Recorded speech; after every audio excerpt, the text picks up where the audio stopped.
Hello guys, my name is Amit. So today we are going to talk about this problem, container with most water. So the problem is something like this, that we are given a non-negative integer array where each point in array represent a height. So for example, we are given 1 8 6 2 5 4 8 3 7. So here in this case 1 represents the height of a line, then 8 represents height of a line, then 6 represent height of a line, 2 represent this height. And what the problem is, we have to find the maximum water that can be contained in a biggest container. So if we see here, this is also a container, this one, then this is also a container, and this is also a container, the bigger container, but the maximum amount of water or maximum volume would be contained in this container. So we have to find that height into length, that is height into length. Yes, so the vertical line represented by an array. In this case the maximum area, or we can say, in if the area, maximum area, or the volume will be in 3D, but in 2D we can say maximum area we have to return. So let's take this analogy. So here the array is this, I have just drawn it similar to this. So if we start from 1 and 7, so if you look, so the area would be this length multiplied by this height 1, right? So if we consider this one, from 8 to 7, so area would be this length, that is the previous length minus 1, multiplied by the minimum of these two heights, right? Because if we consider this one, then this would be a closed container, something like this, but we cannot draw a container from here to end, right? Because it will be a slanting line, right? And slanting is not considered in this case. Then for the height 6 to 7, so area would be this length multiplied by minimum of these two. So just remember minimum of these two, right? So the approach which we are going to follow is, we'll have a left pointer here, we'll follow a two pointer approach, and we'll have a right pointer here.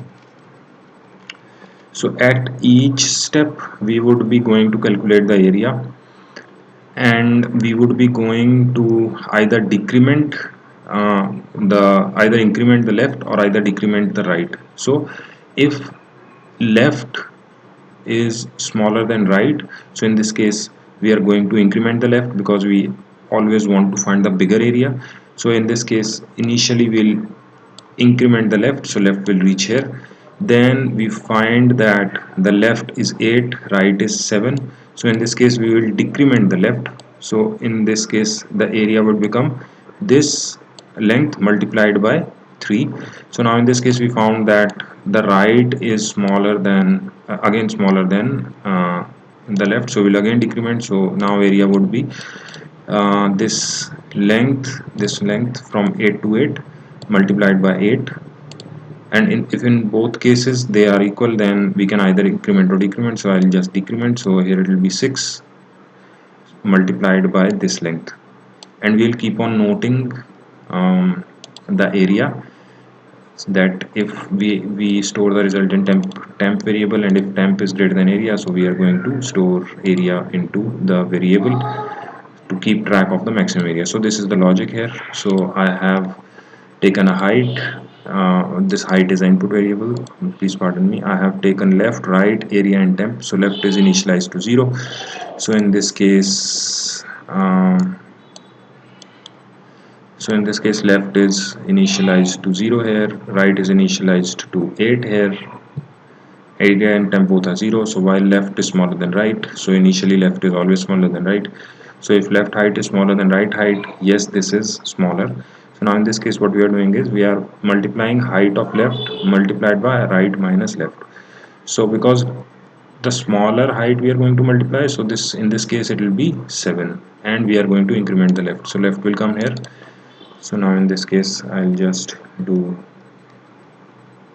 left will be here, right will remain there.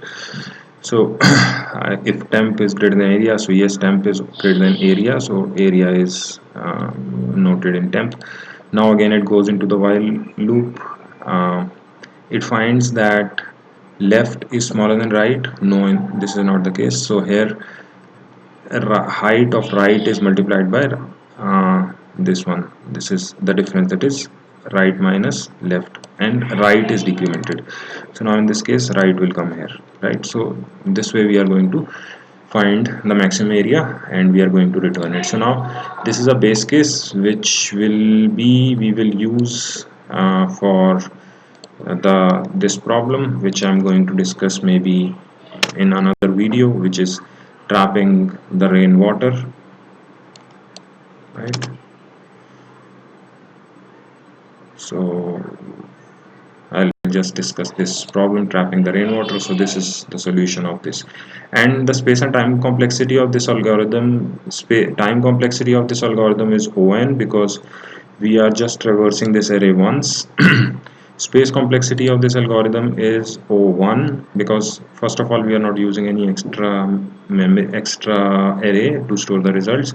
We are just always using these four variables, irrespective of size of the uh, input vector. So that is how we can say this, the